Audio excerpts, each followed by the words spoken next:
With roots on Nantucket, John and Sarah Bartlett decided to spread their wings and bring the beloved tradition and legacy of Bartlett's farm to the mainland. Yeah, so they're a husband and wife duo, and they've quickly become a community staple with their fresh veggies and friendly farmers.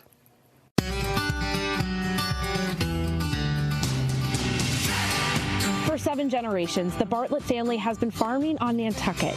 And now, just recently, they opened this location here in West Barnstable, where there's brand new land for them to farm, but their philosophy and their legacy remain.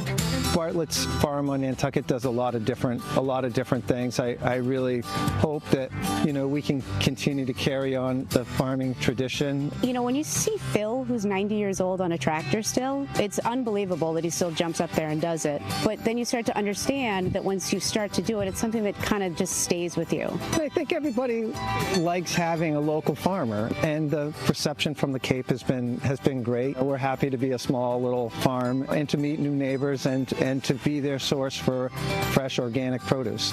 We're trying to grow a little bit of everything, anything from scallions to leeks, onions, all different kinds of tomatoes, peas and beans and beets and carrots. So this is the germinator. This is where everything kind of starts. Then they get transplanted usually into bigger things over there, and then when they're ready, they go into a bigger greenhouse or they go into the ground.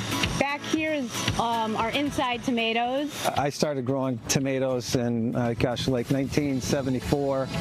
My grandfather at the time had started kind of a retirement project, and he was starting to grow greenhouse tomatoes, and he passed in mid-season, and at the ripe old age of 9, I was kind of thrown into growing tomatoes, and have kind of just been doing it and tinkering and playing, and trying to perfect that ever since.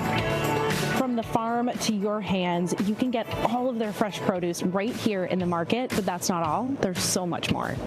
You're going to find some candles, you're going to find some blankets, you're going to find great cheeses, you're going to find meat, you're going to find our produce. The nice thing about the smaller farm is that if we have something that we're growing but it's not in the market, we'll go cut it for them.